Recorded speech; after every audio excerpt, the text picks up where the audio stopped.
Film शुरू होती है और फिल्म शुरू होने के साथ ये दिखाते हैं कि पूरी धरती पर इंसान, जीव जंतु, पशु पक्षी कुछ नहीं होता। अब ये दिखाते हैं कि एक एलियन शिप आता है और धरती पर पहले से एक एलियन है जो समंदर के किनारे, झरने के किनारे आता है और वहाँ पे वो कुछ लिक्विड पीता है। लिक्विड पीने के साथ ही उसकी बॉडी मेल्ट हो जाती है और वो झरने के साथ, पानी के साथ बह जाता है। और पानी के साथ बहने के बाद ये दिखाते हैं कि उसके डीएनए से धरती पर जीवन शुरू हुआ। इस सीन के बाद ये दिखाते हैं कि अब 35,000 साल बीत चुके हैं और 35,000 साल बीतने के बाद इंसान बहुत ज्यादा विकसित हो गया है और कुछ साइंटिस्ट गुफाओं में कुछ ढूंढ रहे हैं। तभी उन्हें एक चित्र दिखता है। उस चित्र में एक आदमी तारों की तरफ इशारा कर रहा होता है और ये चित्र देखने के बाद वो सब बहुत ज्यादा एक्साइटेड हो जाते हैं। और एक्साइटेड क्यों होते हैं? क्योंकि उन्हें ऐसे चित्र और भी अलग अलग देशों में मिले थे जिनका आपस में कोई संबंध नहीं था उस जमाने में, यानी कि 25, 30, 35,000 साल पहले। उस जमाने में ना कोई हवाई जहाज थे ना कुछ थे, लेकिन हर जगह इतनी दूरी होने के बाद भी एक ही जैसे चित्र क्यों मिले? वो ये अनुमान लगाते कि हमें हर जगह एक जैसे चित्र इसलिए मिल रहे हैं क्योंकि वो जो इंसान उन तारों की तरफ इशारा कर रहा है, हर जगह वो एक ही तारामंडल होता है जिसकी तरफ वो इंसान इशारा कर रहा होता है। तो वो कहते कि हमारे लिए ये एक इन्विटेशन है, जिन लोगों ने हमें बनाया है वो चाहते हैं कि हम उन्हें ढूंढे, उन तक पहुँचे। अभी ये जो कुछ भी फिल्म में सीन चल रहे हैं, जो कुछ भी कहानी चल रही है, ये सन 2091 है, यानी कि आज के समय से भी बहुत आगे की बात चल रही है। यानी कि फिल्म में सन 2091 दिखाया गया है। इसके बाद ये 17 लोगों की एक टीम बनाते हैं और टीम बना के स्पेसशिप में उसी तारामंडल की तरफ जाते हैं जो चित्र में दिखाया गया। अब वो 17 के 17 लोग उस स्पेसशिप में स्लीपिंग चैम्बर्स के अंदर होते हैं और वो उस स्लीपिंग चैम्बर्स के अंदर 28 महीने तक रहते हैं। लेकिन यहाँ पर एक इंसान जिंदा होता है। दरअसल इंसान नहीं होता, ये एक रोबोट होता है और इसका नाम होता है डेविड। अब 28 महीने की लंबी यात्रा के बाद वो उस ग्रह के पास पहुंच गए जहाँ उन्हें जाना था। इसके बाद वो सबको एक एक करके स्लीपिंग चैम्बर से उठाते हैं, सब उठ जाते हैं। अब वो धीरे धीरे अपना स्पेसशिप उस ग्रह के पास ले जाते हैं, लेकिन उन्हें जिंदगी के जीवन के वहाँ पे कोई लक्षण नहीं दिखते। लेकिन जब वो अपना स्पेसशिप दो बड़ी बड़ी चट्टानों के बीच में से ले जाते हैं तो उन्हें कंस्ट्रक्शन, एक स्ट्रक्चर दिखता है। उनमें से एक साइंटिस्ट बोलता है कि कुदरत कभी भी सीधी लाइन में कुछ नहीं बनाती, क्योंकि एक सीधी लाइन में स्ट्रक्चर होता है। कहते हैं कि तुम वहाँ स्पेसशिप उतारो, वहाँ जरूर कुछ न कुछ हमें मिलेगा। और वो धीरे धीरे अपना स्पेसशिप उस स्ट्रक्चर के पास उतारते हैं और जब उनका स्पेसशिप वहाँ पे लैंड करता है तो सब शॉक्ड भी होते हैं, बहुत खुश भी होते हैं, क्योंकि वो कोई कुदरती स्ट्रक्चर नहीं होता। इसके बाद उनमें से एक बोलता है कि हमें अभी वहाँ जाना चाहिए।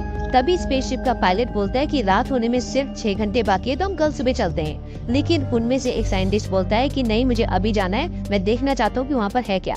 इसके बाद सब अपना स्पेस सूट पहनते हैं और उस जगह जाने के लिए तैयार होते हैं। हालांकि यहाँ का जो वातावरण है, यहाँ का जो वायुमंडल है, वो ठीक पृथ्वी के जैसा है, लेकिन इस वातावरण में CO2 यानी कि कार्बन डाइऑक्साइड 3% ज्यादा है, इसलिए वो सांस लेते मर जाएंगे। और सांस लेने के लिए सब हेलमेट का इस्तेमाल करते हैं, सब हेलमेट पहनते हैं। जब सब हेलमेट पहन रहे होते हैं तो डेविड जो कि एक रोबोट है वो भी हेलमेट पहनने लग जाता है। तो चार्ली उसे बोलता है कि तुम हेलमेट क्यों पहन रहे हो, तुम तो एक रोबोट हो। तो डेविड उसे बोलता है कि मैं इसलिए हेलमेट पहन रहा हूँ ताकि मैं इंसानों जैसा लगूं। चार्ली डेविड से हमेशा एक तंजिया लहजे में बात करता है और डेविड एक ऐसा रोबोट है जिसको आप पूरी मूवी में पहचान ही नहीं पाओगे कि ये एक रोबोट है, लेकिन एक रोबोट ही होता है। अब वो सब उस स्ट्रक्चर के अंदर जाते हैं और अंदर जाने के बाद वो अपने स्कैनर्स छोड़ दे ताकि वो उस पूरी गुफा का जो पूरा एरिया है उसका एक स्कैन करके उसका एक मैप बना ले। और वो जो स्कैनर होते हैं वो जो उनके स्पेसशिप में एक आदमी होता है उसको पूरा स्कैन करके वहाँ पर दिखा रहा होता है। अब वो एक ऐसी जगह पर पहुँचते हैं जहाँ पर ऊपर से पानी की बूंदें गिर रही होती है।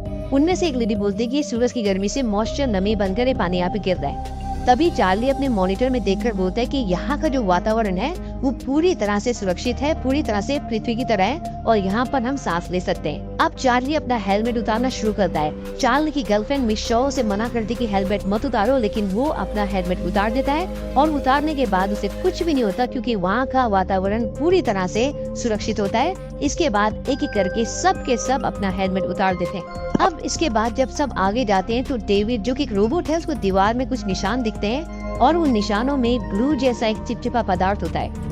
अब डेविड उन निशानों के हिसाब से उनमें उंगली से लाइनें खींचता है। तभी होता क्या, वहाँ पर बड़ी बड़ी आकृतियों की शेडोज आती है और उनसे होते हुए आगे निकल जाती है। ये देख के सब सख्ते में आ जाते हैं, सब डर जाते हैं और वो उन आकृतियों का पीछा करते हैं। तभी क्या होता है कि सारी आकृतियां तो निकल जाती है, एक आकृति भागते भागते गिर जाती है और इससे पहले कि वो उठ के दरवाजे के उस पार जाए, ऊपर से एक दरवाजा आता है, उसके बीच में वो फंस जाता है। इसके बाद अंधेरा हो जाता है। उसके बाद वो टॉर्च चला के देखते तो सच में वहाँ पर एक लाश पड़ी होती है जो कि बहुत बड़ी होती है। अब आप ये समझ लें कि ये आकृतियाँ थी क्या, जैसे हमारी इस दुनिया में CCTV कैमरे होते हैं वैसे ही उन लोगों की दुनिया में ये एक टेक्नोलॉजी होती है जिससे कि वो चीजों को रिकॉर्ड कर लेते हैं। और ये वो इंसिडेंट होता है जो आज से हजारों साल पहले घटा था, बस इनको उसका एक चित्र, एक पिक्चर दिखाई देती है। अब उस लाश का धड़ तो उनकी तरफ होता है, लेकिन उसका सर दरवाजे के उस तरफ होता है। लेकिन दरवाजा खोले कैसे?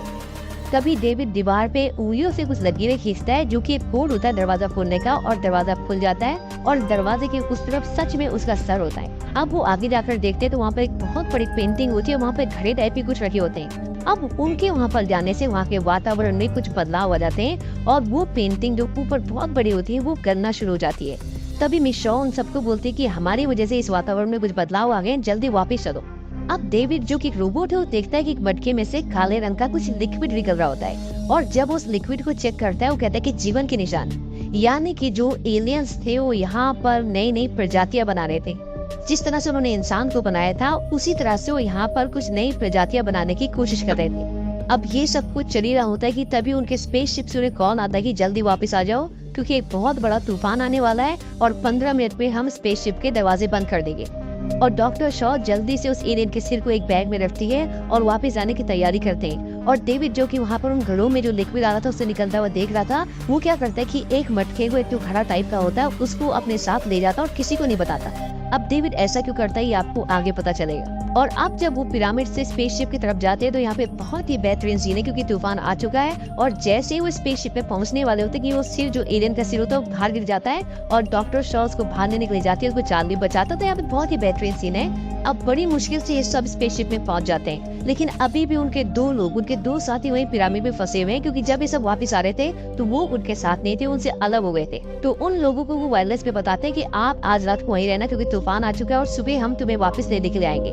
अब डेविड जो वहाँ से मटका टाइप का लिखा है उसे खोलता है और उसके अंदर 3 ट्यूब्स होती हैं। उन ट्यूब्स को निकालता है तो उसमें देखता है डीएनए होता है। डेविड चार्ली को बिल्कुल पसंद नहीं करता, जो डॉक्टर शॉ का बॉयफ्रेंड है, तो क्या करता है उसके ड्रिंक में वो डीएनए मिला देता है, उसको पिला देता है। इसके कुछ कारण ये भी है कि डेविड चार्ली से पूछता है कि तुम अपने सवालों के जवाब जानने के लिए किस हद तक जा सकते हो, तो चार्ली बोलता है कि किसी भी हद तक। इसका एक कारण ये भी जानना चाहता है कि डेविड ये जानना चाहता था कि इस वायरस का ह्यूमन बीइंग पर, उसकी बॉडी पर क्या असर होगा।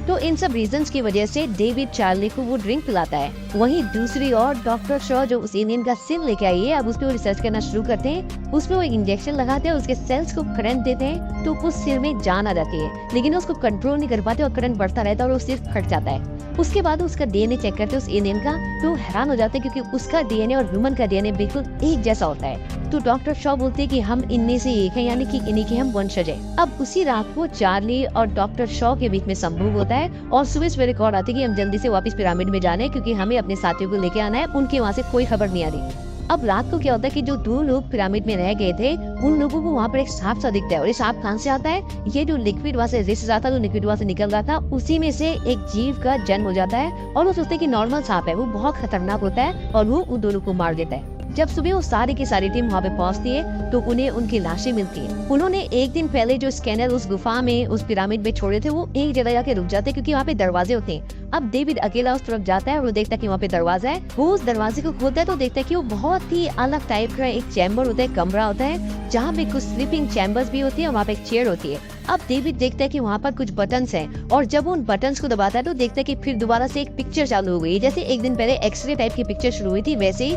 वो वीडियो रिकॉर्डिंग टाइप। और वो उसमें देखता है कि कुछ एलियंस आते हैं, एक एलियन चेयर पे बैठता है, वो कुछ बटन्स दबाता है और उसके बाद पूरे ब्रह्मांड का जो नक्शा होता है वो ऊपर विजिबल हो जाता है। ये सीन इस पिक्चर का one of the best scene है। उसके बाद जब वो पूरा ब्रह्मांड का नक्शा आ जाता है तो वो देखता है कि वो एलियंस इस ग्रह से पृथ्वी पर जा रहे थे। और उसके बाद एक एलियन दूसरे एलियन से कुछ बात भी करता है। ये सब होने के बाद लाइट्स बंद हो जाती है और वो एक स्लीपिंग चैम्बर के पास जाता है और वहाँ देखता है कि उस चैम्बर के अंदर एक एलियन अभी भी है जो सोया हुआ है और जिंदा है। अब जब सब पिरामिड के अंदर होते हैं तो अचानक से चार्ली की तबीयत खराब होना शुरू हो जाती है। और ऐसा क्यों होता है? क्योंकि एक रात पहले डेविड ने उसके ड्रिंक में जो डीएनए मिलाया था, उसके रिएक्शन, उसके असर अब होना शुरू हो गए हैं। डॉक्टर शॉ जब चार्ली की आंखें देखती थी तो सबको बोलती है कि जल्दी वापस चलो, क्योंकि चार्ली की तबीयत बहुत ज्यादा खराब होना शुरू हुई है। वो वायरलेस से अपने स्पेसशिप में जो लोग होते हैं उनको कॉल करते हैं, उनको बोलते हैं कि पीछे का दरवाजा खोल दो, हम लोग आ रहे हैं। अब जो इसकी हेड होती है, स्पेसशिप की हेड होती है, वो बोलती है कि मैं किसी भी वायरस से इन्फेक्टेड आदमी को अपने स्पेसशिप में नहीं आने दूंगी, क्योंकि सबकी जान को खतरा है। अब वो दरवाजा नहीं खोलते, सब बाहर पहुंच गए। तभी वो एक आग की मशीन लेकर आती है और बाहर आ जाती है और कहती है कि सब हट जाओ, मैं इसे मार दूंगी। डॉक्टर शॉ और सब उसको मना करते हैं, लेकिन चार्ली खुद ही बोलता है कि मुझे मार दो, क्योंकि वो जानता था कि अब उसकी जान बचना मुश्किल है और वो सबके लिए खतरा बन चुका है। और स्पेसशिप की कैप्टन उसे जगा देती है और इस सदमे से डॉक्टर शॉ बेहोश हो जाती है। और जब उसको होश आता है तो डेविड उसका कुछ चेकअप कर रहा होता है और चेकअप करने के बाद डेविड उन्हें बताता है कि आप प्रेग्नेंट हो, आप माँ बनने वाले हो। इस बात से डॉक्टर शॉ एकदम शॉक्ड हो जाती है, क्योंकि उन्हें कुछ मेडिकल प्रॉब्लम थी और इस वजह से वो कभी भी माँ नहीं बन सकती थी। वो उन्हें बताता है कि आपके पेट में 3 महीने का बच्चा है, कोई आम बच्चा नहीं, बहुत ही अलग बच्चा है। डॉक्टर शॉ बोलती है कि मुझे देखना चाहती हूँ, लेकिन डेविड उन्हें मना कर देता है। अब डॉक्टर शॉ बोलते हैं कि मैं इसे अपने पेट से निकालना चाहती हूँ, लेकिन डेविड बोलता है कि ये यहाँ पर संभव नहीं है, हम आपको स्लीपिंग चैम्बर में वापस डाल देंगे और धरती पे जाने के बाद आपका इलाज करेंगे। तभी डॉक्टर शॉ को पेन शुरू हो जाता है। डेविड उन्हें एक इंजेक्शन देता है और उससे वो बेहोश हो जाती है। अब इनके पेट में गर्भ 3 महीने का हो ही सकता, क्योंकि 3 महीने पहले वो स्लीपिंग चैम्बर में थे और चार्ली के साथ संभोग उन्होंने एक दिन पहले किया था। तो ये असाधारण गर्भ उनके पेट में इसलिए आता है कि जो डेविड ने चार्ली के ड्रिंक में डीएनए मिलाया था, ये उसी का परिणाम होता है। अब डॉक्टर शॉ जब होश में आती है तो देखती है कि 2 लोग उन्हें स्लीपिंग चैम्बर में डालने की कोशिश कर रहे होते हैं, उसकी तैयारी कर रहे होते हैं। तभी उनसे लड़ झगड़कर उनको मार के एक कमरे में भागती है और उस कमरे में एक बहुत ही एडवांस मशीन होती है जो हर तरह के ऑपरेशन करने में सक्षम थी। वो उस मशीन को कमांड देते कि मुझे सिजेरियन करना है और वो मशीन के अंदर लेट जाती है। यहाँ पर जो पूरा सीन है, जो पूरा फ्रेम, पूरा सीन बनाया गया है, ये बहुत ही बेहतरीन है। उसके बाद वो अंदर लेट जाती है और उसका सिजेरियन ऑपरेशन होता है। उन्हें बहुत पेन होता है और उनके पेट से कीड़ा निकलता है और बड़ी मुश्किल से वहाँ से भागकर अपनी जान बचाकर निकलती है और दरवाजे को बंद कर देती है। वहाँ से डॉक्टर शॉ एक दूसरे चैम्बर में जाती है। वहाँ देखती है उनकी पूरी टीम खड़ी होती है और वहाँ पर एक बूढ़ा आदमी भी होता है और ये बूढ़ा आदमी अभी अभी नींद से जगा है, यानी कि अभी अभी स्लीपिंग चैम्बर से उठा है। आप इस बूढ़े आदमी के बारे में भी समझ लें कि ये कौन है। ये वो आदमी जिन्होंने इस पूरे प्रोजेक्ट पर पैसा लगाया, इस पूरे प्रोजेक्ट को अंजाम दिया है। और इस शिप में जो लेडी होती है, जो उसकी कैप्टन होती है, ये उसके पिता भी हैं। अब इन्होंने ऐसा क्यों किया, इस पूरे प्रोजेक्ट पर पैसा क्यों लगाया? क्योंकि इनकी उम्र 100 साल है और पृथ्वी पर डॉक्टर शॉ और डॉक्टर चार्ली इन्हें ये यकीन दिलाते हैं कि अगर जिन्होंने हमें बनाया है, हमने उन्हें ढूंढ लिया, तो वो हमें बचा भी सकते हैं, हमारी उम्र बढ़ा भी सकते हैं, हमें जवान भी कर सकते हैं। और एक यही कारण होता है कि ये इनके साथ यहाँ तक आते हैं और इस सारे प्रोजेक्ट पर पैसा लगाते हैं। डॉक्टर शॉ उन्हें बताते हैं कि वो सब मर चुके हैं, अब ऐसा नहीं हो सकता। तभी डेविड बोलते हैं कि वो सब नहीं मरे, एक अभी भी जिंदा है, वो स्लीपिंग चैम्बर में है और अब हम उसी से मिलने जा रहे हैं। अब सब वहाँ जाने की तैयारी करते हैं। तभी डॉक्टर शॉ के पास एक आदमी आता है जो इस स्पेसशिप का पायलट है। वो बोलता है ये एलियंस का घर नहीं है, ये वो जगह है जहाँ पर वो विनाश के हथियार बनाते थे। हो सकता है वो एक मिलिट्री हो और उन्होंने यहाँ ये सब रिसर्च इसलिए किया क्योंकि वो इतने बेवकूफ नहीं थे कि विनाश के हथियार अपने ग्रह पर बनाते।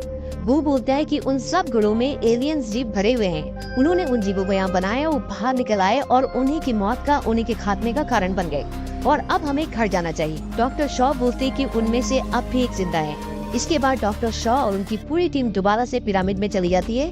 वहीं दूसरी तरफ पिरामिड का स्कैन पूरा हो चुका है, जो पायलट और उनके सहयोगी अपने शिप में कर रहे होते हैं। और जब वो उसे ध्यान से देखते हैं तो वो सब हैरान हो जाते हैं, क्योंकि वो एक अंतरिक्ष यान होता है। दूसरी तरफ अब पूरी टीम उस कक्ष में पहुंच चुकी है जहां वो एलियन सोया हुआ है। डेविड बताता है कि ये लोग यहाँ से कहीं जाने की तैयारी कर रहे थे, पर तभी शायद कुछ गड़बड़ हो गई। डॉक्टर शॉ बोलती है कि कहाँ जाने की तैयारी कर रहे थे? डेविड बोलता है कि पृथ्वी पर। वो बोलते क्यों? डेविड बोलता है कि नई रचना से पहले वो पृथ्वी का विनाश करना चाहते थे। अब वो उस एलियन को जगाते हैं और डेविड को बोलते हैं कि उससे बात करो, क्योंकि डेविड को कई भाषाएं बोलनी आती हैं। डेविड उससे कुछ पूछता है पर वो जवाब नहीं देता और डेविड का सर उखाड़ देता है और सबको मार देता है। पर डॉक्टर शॉ वहाँ से भाग जाती है। अब वो एलियन अपने शिप को स्टार्ट करता है और टेक ऑफ करने की तैयारी करता है। इतने में डॉक्टर शॉ बाहर पहुँच जाती है और वो शिप के पायलट से बोलती है कि ये शिप यहाँ से टेक ऑफ कर रहा है, तुम्हें इसे रुकना होगा। वो बोलता है कि हमें कुछ नहीं करना, बस हम घर वापस जा रहे हैं। डॉक्टर शॉ बोलती है कि अगर तुमने स्पेसशिप को नहीं रोका, इस अंतरिक्ष यान को नहीं रोका, तो वापस जाने के लिए कोई घर नहीं बचेगा, क्योंकि ये शिप पृथ्वी पर जा रहा है उसका विनाश करने के लिए। अब जब वो अंतरिक्ष यान हवा में उड़ जाता है तो वो भी अपना शिप उड़ाते हैं और उस अंतरिक्ष यान से टकरा देते हैं और वो दोनों शिप जमीन पर गिर जाते हैं। अब तक सब मर चुके हैं। डॉक्टर शॉ अब वापस अपने शिप पर जाती है कुछ जरूरी सामान लेने के लिए। तभी उसे लगता है कि वहाँ कोई और भी है और वो उस जगह की तरफ जाती है जहाँ से आवाज आ रही होती है। जब वो वहाँ पहुँचती है जहाँ उसके पेट से कीड़ा निकला था, तो बाहर से देखती है कि वो अब बहुत बड़ा जानवर बन चुका है। तभी डेविड की आवाज आती है। वो बोलता है कि वो एलियन तुम्हें मारने के लिए आ रहा है, तुम्हें वहाँ से निकलना होगा। डेविड एक रोबोट है, तो वो सर अलग होने के बाद भी बात कर सकता है। अब वो एलियन उस तक पहुँच जाता है। तभी डॉक्टर शॉ एक बटन दबाती है और एक दरवाजा खुलता है जहाँ वो विशाल खाए जानवर होता है।